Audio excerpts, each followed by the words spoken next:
le laboratoire de physique des lasers est une unité mixte du CNRS, de l'Université Paris 13 et de l'Institut Galilée. Il est constitué d'environ 75 personnes, chercheurs, enseignants-chercheurs, personnel technique, doctorants, postdoctorants. Nous utilisons les propriétés exceptionnelles de la lumière laser pour sonder les atomes et les molécules, pour valider ou invalider les théories de la physique fondamentale. Nous effectuons des recherches en physique quantique. Nous avons également une activité visant à améliorer les propriétés et les qualités des lasers. Je suis doctorante au LPL à l'Institut Galilée. Mon domaine de recherche, c'est les atomes froids.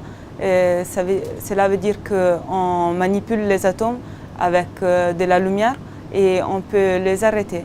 Bonjour, je suis Thomas Gallinelli. Alors en deuxième année de doctorat dans l'équipe photonique organique et nanostructure du laboratoire de physique des lasers qui fait partie de l'Institut Galilée et de l'Université Paris 13. Et donc notre thématique de recherche, c'est les lasers organiques, donc des lasers faits à partir de matériaux organiques, c'est-à-dire des plastiques, dopés avec un colorant pour obtenir un effet laser. Alors en fait, toute la problématique du sujet, c'est en fait d'utiliser des matériaux organiques qui ont un avantage notable, c'est d'être très peu chers, donc qui permet d'obtenir un laser low cost, mais qui ont le gros défaut d'être dégradables. Donc en fait, le laser va mourir à partir d'un certain temps de vie. Au LPL, nous avons en particulier une forte activité dans le domaine des atomes froids et des gaz quantiques. Nous avons également une très grande compétence dans le domaine de la métrologie, des activités qui tournent autour de l'application du laser pour le vivant, une forte activité dans le domaine de la photonique, en combinant nos compétences en matière de fabrication de lasers et en matière de nanotechnologie.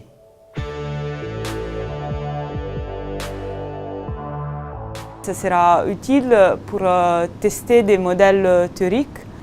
Et en ce qui concerne les perspectives à long terme, on peut imaginer que ça peut servir à stocker et transmettre l'information pour développer l'informatique quantique. L'intérêt des lasers organiques, c'est qu'en fait, ils ont un spectre d'émission très très large, donc quasiment dans tout le visible pour peu qu'on modifie un peu l'architecture. Et donc ça offre beaucoup de possibilités dans la spectroscopie, l'analyse d'absorption, de choses comme ça dans le médical, la résolution de capteurs de gaz ou autres. Et le but, c'est d'avoir un laser opérationnel à la fin de ma thèse.